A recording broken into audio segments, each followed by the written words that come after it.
დაკავშირებით მინდა კითხოთ, საი ამზადებს ერთმანეთთან და ყველას კი პასუხი. ცოტა დავწიოთ მიკროფონები გთხოვთ.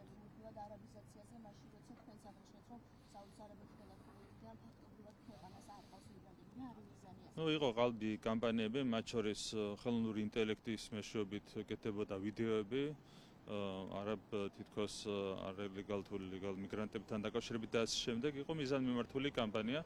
საბოლოო ჯამში იმ სტატისტიკამ, რომელიც ჩვენ გამოვაქვეყნეთ, მათ შორის Eagle Health-ის პროექტთან დაკავშირებით დაადასტურა, რომ არავითარი არაბიზაცია საქართველოში არ ხდება და ყველაფერი წარიმართება ისე, როგორც ეს შედის ჩვენი ქვეყნის ინტერესებში და თვითონაც აღიარეს, რომ ეს კამპანია არაბიზაციასთან დაკავშირებით იყო სრული ტყუილი, პირდაპირ არ უღიარებია, თუმცა ირიბად გადაიტანეს აქცენტები ახლა უკვე იმაზე, რომ თითქოს 6.6 მილიარდი დოლარის ინვესტიცია არის თითქოს არარეალური, როგორც იყო qalbi კამპანია არაბიზაციასთან დაკავშირებით, ზუსტად ასეთივე qalbია კამპანია მასთან დაკავშირებით, რომ საქართველოში არ შემოვა 6.6 მილიარდი დოლარი.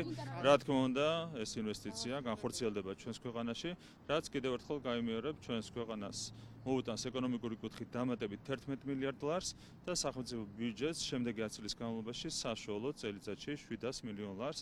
შესაბამისად, ეს არის უპრეცედენტო და ძალიან მნიშვნელოვანი ინვესტიცია ჩვენ ქვეყანაში. ინტერპელაციის დაბარებული საკანონმდებლო ორგანოში მიგრანტებთან დაკავშირებით.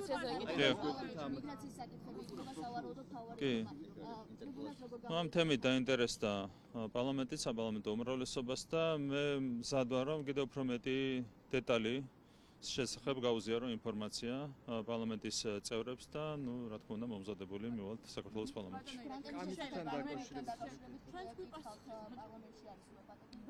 ეს არის მეორე მოსული.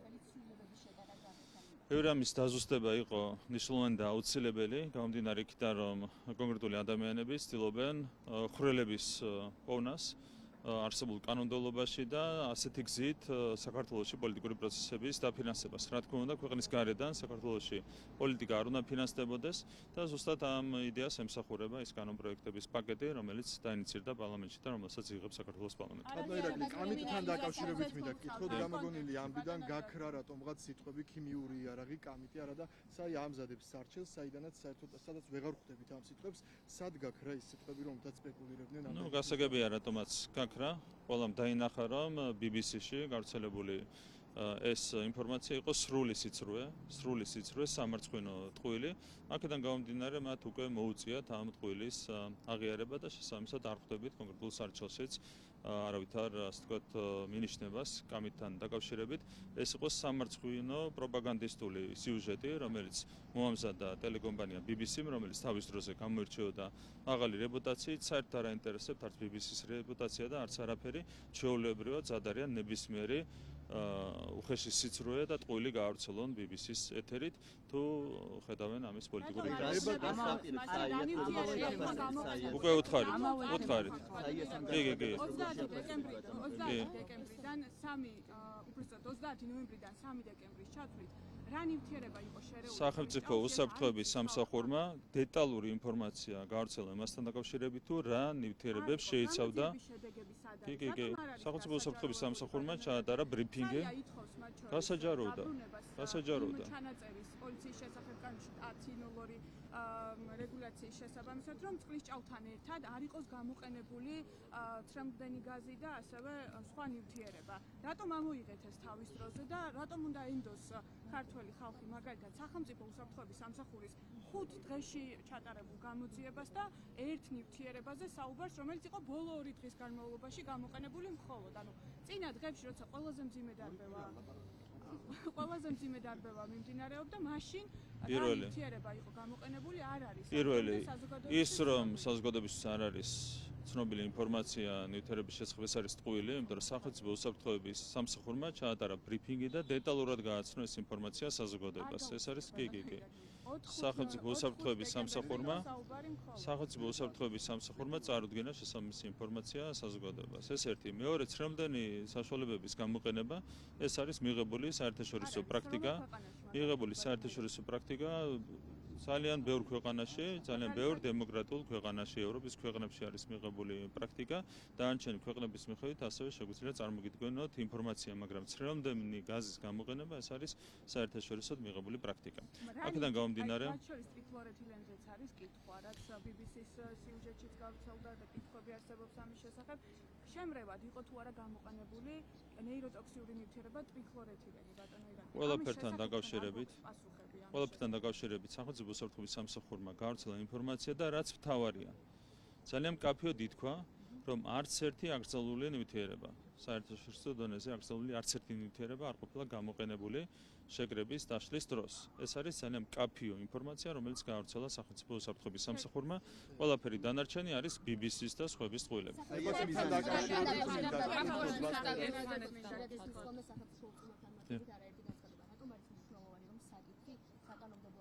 თავიდან ვერ გავიგე თემას. რა თქმა უნდა, ნახეთ, ჩვენ გვაქვს კონსტიტუციური წყობილება, კონსტიტუციური წესრიგი, რომელიც უნდა იყოს კაცრად დაცული. ამას უზრუნველყოფს კონსტიტუცია და ეს დამატებით უნდა უზრუნველყოს კანონმდებლობა. თუ კონკრეტული პირების ქმედებები საფრთხეს უქმნის ქვეყნის კონსტიტუციურ წყობილებას, რა თქმა უნდა, ამ შემთხვევაში უნდა იმოქმედოს კანონმდებლობა. თქვენ იცით, რომ არის ერთი კონკრეტული ქვეყანა, 4 კონკრეტული ქვეყანა, უпростоრად, რომელიც საქართველოს იურისდიქციას, საქართველოს ხელისუფლების იურისდიქციას არ აღიარებს საქართველოს ტერიტორიის 20%-ზე. ხო, ასეთია 5 ქვეყანა მთლიანობაში, რუსეთი და პლუს 4 ქვეყანა. და ქვეყნის შიგნით არიან ძალები, რომელიც დანარჩენ 80%-ზე არ აღიარებენ საქართველოს ხელისუფლების იურისდიქციას. ჩვენთვის ერთნაირი პრობლემაა, ისიც და ისიც, ხო? ერთი არის საერთაშორისო სუბიექტები, რომლებიც არ აღიარებენ ქვეყნის ტერიტორიის 20%-ზე საქართველოს იურისდიქციას და მეორე არიან ქვეყნის შიგნით ძალები, რომლებიც საქართველოს ტერიტორიის 100%-ზე არ აღიარებენ საქართველოს ხელისუფლების იურისდიქციას. ერთ შემთხვევაში ჩვენ გვაქვს ოკუპაციის შესახებ კანონი, რომელიც უპირისპირდება პირველ პრობლემას, ახლა მიიღება ახალი კანონი ცვლილებების სისხლისამართლის კოდექსში, რომელიც დაუპირისპირდება მეორე პრობლემას, კონსტიტუციური წყობილების წინააღმდეგ საბოტაჟი და ექსტრემიზმი, ეს არის ის, რასაც კანონმდებლობა უნდა დაუპირისპირდეს. დებატებთან დაკავშირებით გვაინტერესებს ლეგიტიმურობას ის ციხეში უნდა წავიდა ეს ბატონო. პირველ რიგში, როდესაც საუბარია არჩევნების ლეგიტიმაციაზე, თქვენ გახსოვთ, როგორ წარიმართა პროცესები ჯერ 2020 წელს, შემდეგ 2024 წელს, მანამდე 2016-ში იყო იგივე პროცესები. ამბობენ ხოლმე 2020 წელს მაგალითად აცხადებდნენ, რომ თითქოს არჩევნები იყო გაყალბებული და შემდეგ გაყალბებულ პარლამენტში ბჭყალებში მთელი ოპოზიცია ერთად შელაგდა, უხეშად ვიტყოდი, როდესაც ხელი მოეწერა ეგრეთ წოდებულ მიშელის შეთანხმებას. ხო, ანუ აღმოჩნდა თურმე რომ არ ყოფილა არჩევნები გაყალბებული და არც პარლამენტი ყოფილა ყალბი. იგივე ხდება მაგალითად 2024 წლის შემთხვევაში ყოველგვარი მტკიცებულების გარეშე არავითარი მტკიცებულება არავითარი არ არსებობს. არავითარი ევთო ოდირმა თქვა რომ არჩევნები იყო კონკურენტული და არჩევნები შედგა. ეს განცხადებები ეს ერთი წამი ევთო ოდირმა ძალიან მკაფიოდ არა კონკურენტულში მარტო ოპოზიციის მონაწილეობა არ ეგულისხმება. ევთო ოდირმა არჩევნების შემდეგ ისაუბრა შემდგარ ინსტიტუტებზე, შემდგარ პარლამენტზე. ძალიან მკაფიოდ იყო ეს ნათქვამი ევთო ოდირის მხრიდან. არ იყო არავითარი დარღვევა, არჩევნები ჩატარდა ლეგიტიმურად, როდესაც არავითარი მტკიცებულება არ აქვს არჩევნების გაყალბებასთან დაკავშირებით და მაინც აგრძელებ საბოტაჟს და როდესაც მაინც აგრძელებ ექსტრემის კონსტიტუციური წყობილების წინააღმდეგ, ამას უნდა დაუპირისპირდეს, რა თქმა უნდა, კანონმდებლობა. ხო, კიდევ ერთხელ რუსეთის ფედერაცია და 4 სხვა ქვეყანა არ აღიარებს საქართველოს ხელისუფლების იურისდიქციას საქართველოს ტერიტორიის 20%-ზე და საქართველოში არიან ექსტრემისტული ძალები, რომლებიც არ აღიარებენ საქართველოს ხელისუფლების იურისდიქციას ქვეყნის ტერიტორიის 100%-ზე.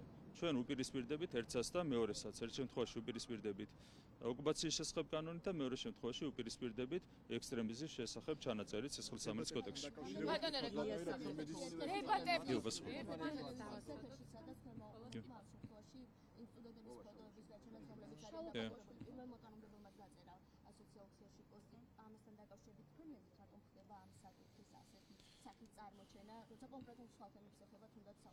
ამ კონკრეტულ ადამიანს ჰქონდა კომპლექსი. თქვენ კადრებიც ნახეთ, რომ ეს ადამიანი ფრონტის უკანა ხაზზე იდგა და ფრონტის წინა ხაზზე ძალადობდნენ მათ მიერ წაქეზებული და კონკრეტულად მის მიერ მათ შორის წაქეზებული ადამიანები, რომლებიც შემდეგ მოხვდნენ საპატიმრო დაწესებულებებში, რაც არის ტრაგედია. ახალგაზრდები არიან ციხეში იმის გამო, რომ სწორედ ასეთმა ავანტიურისტებმა წააქეზეს ისინი ძალადობისკენ და დანაშაულის ჩადენისკენ. სამწუხაროდ ჩადენილი იქნა დანაშაული, რასაც დაუპირისპირდა სასჯელი, რაც შეეხება ამ ავანტიურისტებს, ხო კონკრეტულად ამ კონკრეტულ პიროვნებას, რომელიც აკეზებდა, უშუალოდ აკეზებდა ახალგაზრდებს დანაშაულის ჩადენისკენ, მისი პარტია აკეზებდა ახალგაზრდებს დანაშაულის ჩადენისკენ. ისინი მართლა მოკალათებული არიან თბილ ოთახებში და თბილ სავარძლებში და საერთოდ არ აწუხებთ ის, რომ მათ გამო ახალგაზრდები დღეს სხედან ციხეში, მათ მიერ მოტყუებული ახალგაზრდები სხედან ციხეში. მე შეგახსენებთ მათ შორის კამპანიას, ისინი აჯერებდნენ, წარმოიდგინეთ, აი რადონის სიყალბესთან ქონდა საქმე, ისინი ცდილობდნენ დაეჯერებინათ ადამიანები, მათ შორის ახალგაზრდები, რომ თუ ეკაგიგაურს მოუწევდა წელიწადში ერთხელ დეკლარაციის ჩაბარება იუსტიციის სამინისტროში, მეორე დღეს გაიღვიძებდნენ ჩელიაბინსკში. ასეთ დონეზე ცდილობდნენ მოეტყუებინათ ადამიანები, მათ შორის ახალგაზრდები და ასეთი ფორმით ახალისებდნენ ისინი ძალადობრივ ქმედებებს და დანაშაულებს, რომლებიც იქნა ჩადენილი. რა თქმა უნდა, მათ აქვთ კომპლექსი, ახლა თვითონ არიან თბილად, მაშინ როდესაც მათ მიერ წაქეზებული ახალგაზრდები სხედან ციხეში და ეს კომპლექსები ალაპარაკებდა ამ ადამიანებს. ბატონო ირაკლი, ევროკომისია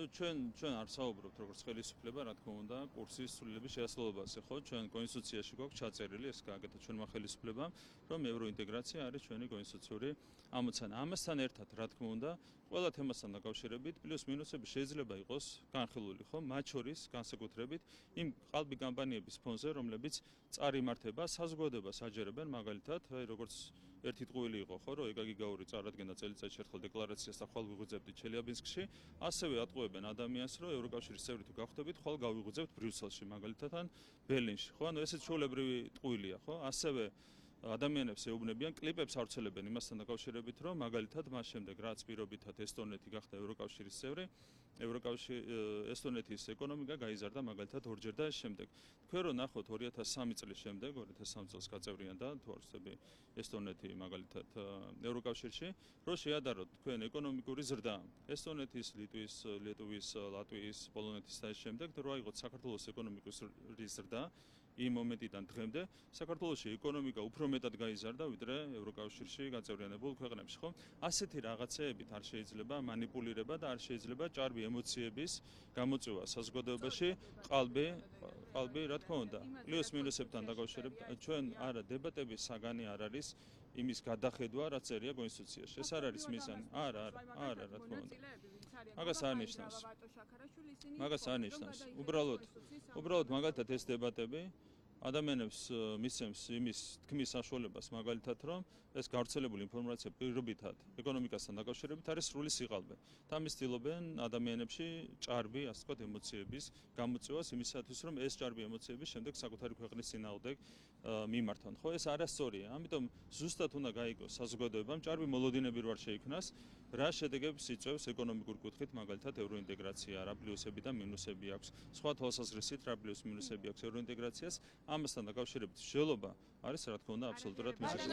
ევროკომისიამ კანონის უზენაესობის ინდექსი გამოიხატა ეს კანონი, ბატონო ირაკლი, ანუ ოპოზიციონერი ლიდერები შეიძლება ვიხილოთ ციხეში ამ კანონის ну რაც შეეხება ილიას უნივერსიტეტს, მე თვითონ ვერ ვიგებ ამ უნივერსიტეტის ხელმძღვანელობის დამოკიდებულებას.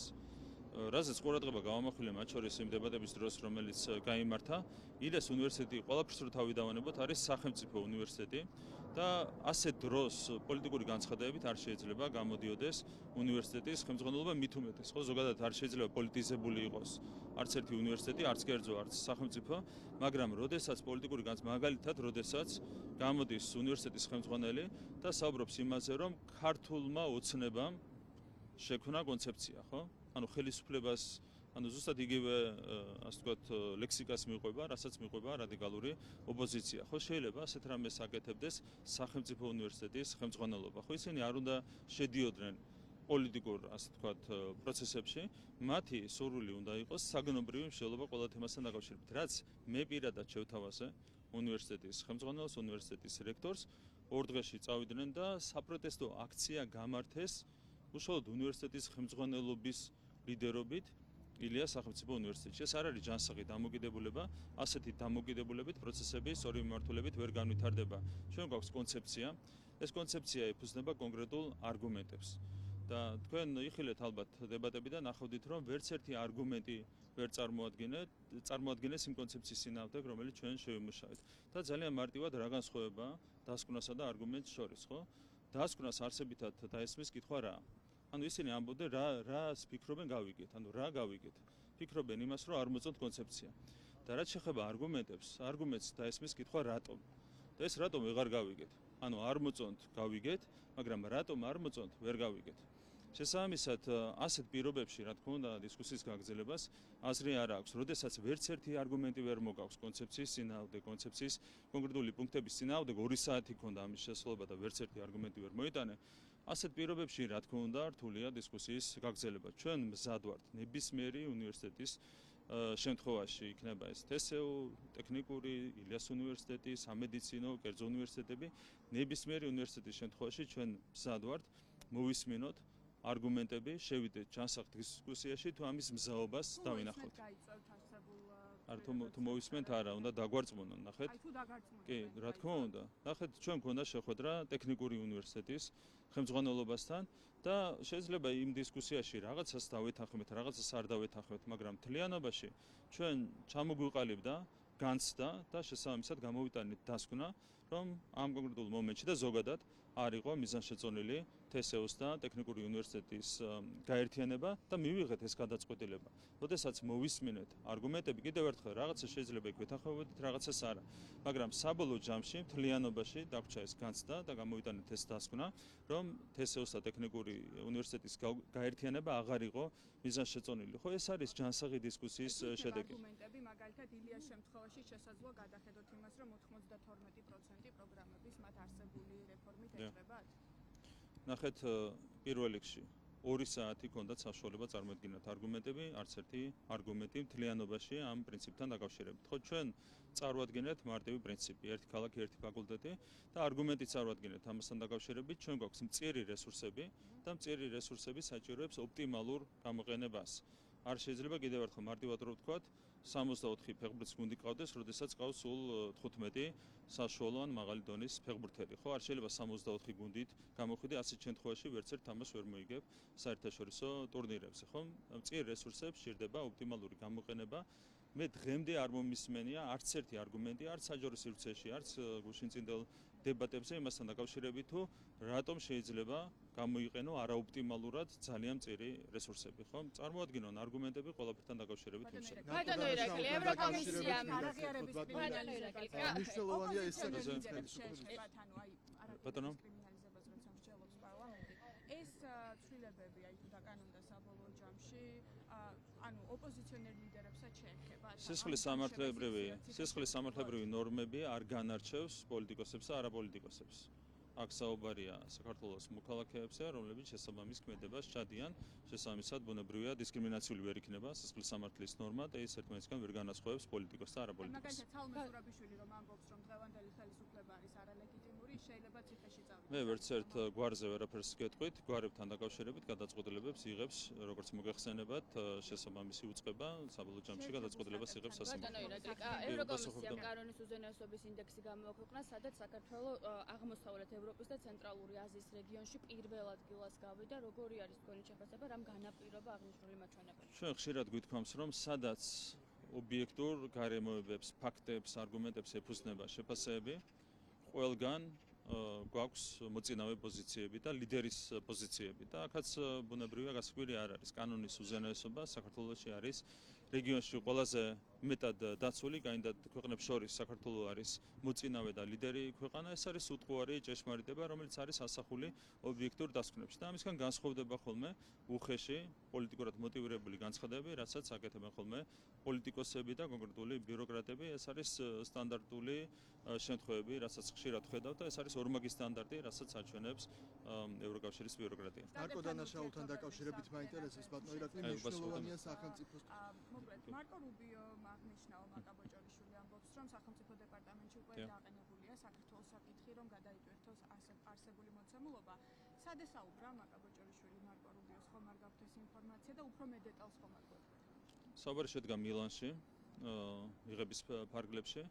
რაც შეეხება ამ განცხადებებს და გზავნილებს, რა თქმა უნდა ეს ყველაფერი ჩვენ გვინარჩუნებს ოპტიმიზმს იმასთან დაკავშირებით, რომ შესაძლებელია ჩვენი სტრატეგიული პარტნიორობის განახლება და ურთიერთობების თვისებრივად განახლება, რაც არის ჩვენი სურვილი. ამასთან დაკავშირებით არაერთხელ გავიკეთებია განცხადება, ჩვენ ვაცხადებთ, რომ გსურს სტრატეგიული პარტნიორობის განახლება სუფთა ფურცლიდან, კონკრეტული გზამკვლევით და კიდევ ერთხელ ასეთი გზავნილები, რასაც ჩვენ ვისმენთ კონკრეტულად ამ შემთხვევაში ბატონი რუბიოს მხრიდან, რა თქმა უნდა ჩვენ გვინარჩუნებს ოპტიმიზმს ამ ყველაფერთან დაკავშირებით. ეს შეხვედრა სად შედგა? დერეფანში ფოტოები რაც არსებობს თუ ამის მიღმა კიდევ არა, მიღებაზე იყო გასაუბრება, რაც ძალიან მნიშვნელოვანია, რაც გაგრძელდა მე როგორც ვიცი რამდენიმე წუთის განმავლობაში და ამ გასაუბრებამ მისცა ორივე მხარეს საკუთარი გზავნილების ერთმანეთთან გაზიარების საშუალება და ჩვენ მადლობელი ვართ ბატონი რუბიოსი, კიდევ ერთხელ ეს გვინარჩუნებს ჩვენ ოპტიმიზმს სტრატეგიული პარტნიორობის განახლებასთან დაკავშირებით. ნარკოდანაშაულთან დაკავშირებით. ჩვენ ახლა ნეტგაზეთს ვერ დავეყნობით, ჩვენ ვეყნობით უშუალო კომუნიკაციას, რომელიც შედგა უშუალო კომუნიკაციას ვეყნობით, რომელიც შედგა ორი ქვეყნის საგარეო საქმეთა მინისტრებს შორის, საგარეო საქმეთა მინისტრსა და პრეზიდენტს შორის. ეს არის ჩვენთვის საინტერესო. იქ მივიღეთ ჩვენ კონკრეტული გზავნილები, რაც კიდევ ერთხელ გვინარჩუნებს ოპტიმიზმს სტრატეგიული პარტნიორობის განახლებასთან დაკავშირებით. იქ რა თქმა უნდა, კიდევ ერთხელ რამდენიმე წუთიან შეხვედრაზე, რა თქმა უნდა, დეტალები ვერ იქნებოდა განხილული. კიდევ ერთხელ გაჟღერდა გზავნილი, რომელიც ჩვენ გვინარჩუნებს ოპტიმიზმს სტრატეგიული პარტნიორობის განახლებასთან დაკავშირებით. მოსამართლე ვლადიმერ ხუჩუამ საკონსტიტუციო წარდგინებით მიმართა საკონსტიტუციო სასამართლომ არც კი მიიღო წარმოებაში მის საქმე, რადგან ნორმა საერთოდ არ ყოფილა მოსამართლის გამოსაყენებელი. საუბარია მანიფესტების დროს დარღვევაზე, მიუთითებს თუ არა არაკვალიფიციურობაზე მისი მხრიდან, თუ ეს იყო მიზანმიმართული ქმედება.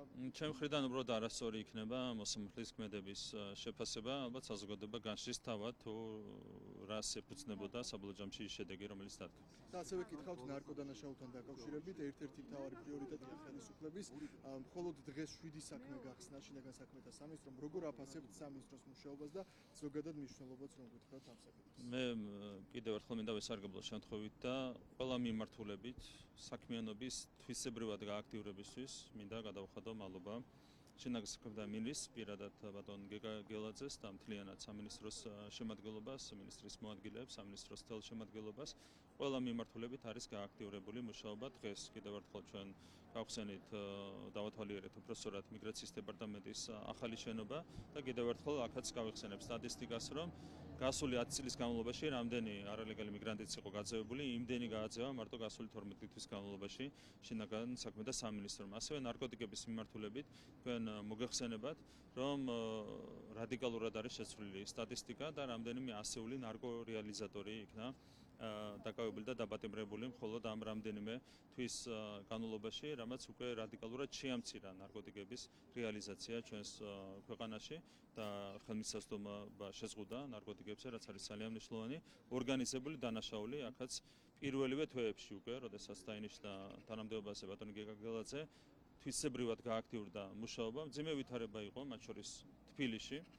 თბილისის ცენტრალურ უბნებში განსაკუთრებულად და თქვენ იცით, რომ აქ ეს პრობლემა პრინციპულად მოგვარდა და ესეც არის გეგა გელაძის დამსახურება და შინაგან საქმეთა სამინისტროს დამსახურება. ყველა მიმართულებით, რა თქმა უნდა, გავაგრძელებთ აქტიურ მუშაობას, კორუფციული დანაშაული, ორგანიზებული დანაშაული, ნარკოტიკული დანაშაული, უკანონო მიგრაცია.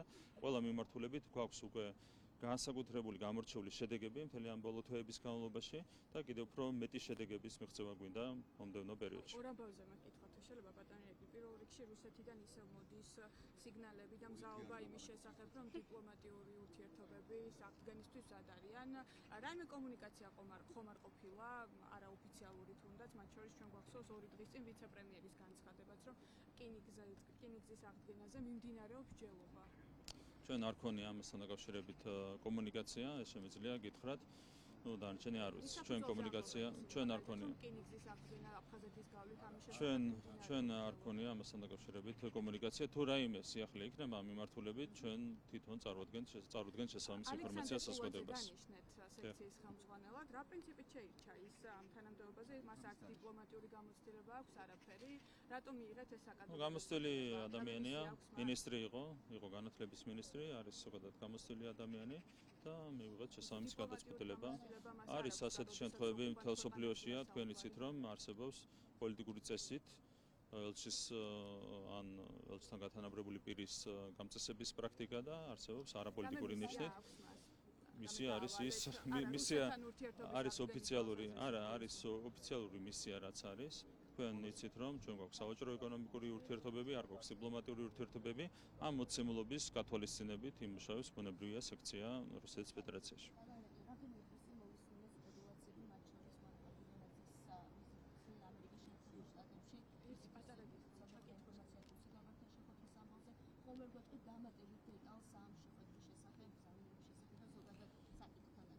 გრძნობიარე თემა აქედან გამომდინარე კონკრეტიკაში ვერ შევალთ. გრძნობიარე არა, უბრალოდ თუ საფრთხებას უკავშირდება და არ არის მიზანშეწონილი ყველა დეტალის გარეთ გამოტანა, მას ჰქონდა ძალიან მაღალ დონეზე მნიშვნელოვანი შეხვედრა. ეს შეხვედრაც გვინარჩუნებს ჩვენ ოპტიმიზმს იმასთან დაკავშირებით, რომ შესაძლებელია სტრატეგიული პარტნიორობის განახლება ამერიკის შეერთებულ შტატებთან. დანარჩენი ჩვენ მოთმინებით დაველოდებით მოვლენების განვითარებას. ჩვენი მხრიდან ხელი გასწვილია. თავარია რომ ვიხილოთ შემხედრი ნაბიჯები ამერიკის შეერთებული შტატების მხრიდან. ეროვნულ ბანკს გადააქვს ჩინეთში რეზერვები. რა უნდა ჩვენს რეზერვებს ჩინეთში? ხომ არ გაქვთ ეს ინფორმაცია, რატომ მიიღო ეს გადაწყვეტილება ეროვნულმა ბანკმა და აი მაგალითად ამ ქვეყანაში აქვს ისეთ ქვეყნებს რეზერვები, რომლებიც ერთად სანქცირებულები არიან, მათ შორის რუსეთი. შესაძლოა რომ სანქციების შიშს უკავშირდებოდეს ეს. მე კონკრეტულ პასუხს ვერ არ გაგცემთ უბრალოდ ამ თემასთან დაკავშირებით, იმიტომ რომ ეს არის ეროვნული ბანკის პრეროგატივა. ეროვნული ბანკი განმარტავს თავის ყველა გადაწყვეტილებას. რა გადაწყვეტილებაც არ უნდა მიიღოს, მე შეიძლება ბევრი რამე მაქვს მოსმენილი, მაგრამ ამ საკითხზე კომენტარის ასეთ საკითხებზე კომენტარის გაკეთება არის საქართველოს ეროვნული ბანკის პრეროგატივა და თქვენ იცით რომ საქართველოს ეროვნული ბანკი განსაკუთრებით მას შემდეგ, რაც მოვიდა სათავეში ახალი ხელმძღვანელობა, ქალბატონი ნათია თურნავას სახით და ახალი შემადგენლობის ეროვნული ბანკის საბჭოს ახალი შემადგენლობის სახით, ძალიან დიდი წარმატებით მუშაობს და რეკორდულ ნიშნულზეა ჩვენი სავალუტო რეზერვები. მარტო ბოლო თვეში, იანვრის განმავლობაში 151 მილიონი დოლარი შეივსო ჩვენი სავალუტო რეზერვები. თქვენ იცით რომ ძალიან მყარია ლარის კურსი. ინფლაციური პროცესები სწორად რეგულირდება. ჩვენ შარშან ქონდა 4% ინფლაცია, შარშან წინ ქონდა 1.19% ინფლაცია. საშუალო მაჩვენებელი იყო 3%-ზე ნაკლები, რაც არის ზღვრის ფარგლებში. მე ზოგადად ვაფასებ ეროვნული ბანკის საქმიანობას ყველა მიმართულებით, როგორც რეზერვების მიმართულებით, ასევე ლარის კურსის მიმართულებით, ზოგადად მონეტარული ფისკალური პოლიტიკის კუთხით ეროვნული ბანკის საქმიანობა არის ძალიან წარმატებული. აბსოლუტურად მე კონკრეტულ თემებზე არ ვაკეთებ კომენტარს. ზოგადად ვენდობი თავიდან ბოლომდე ეროვნული ბანკის საქმიანობას გამომდინარე იმ 2 წლიანი გამოცდილებიდან, რომელიც გვაქვს ჩვენ ეროვნულ ბანკთან თანამშრომლობის კუთხით.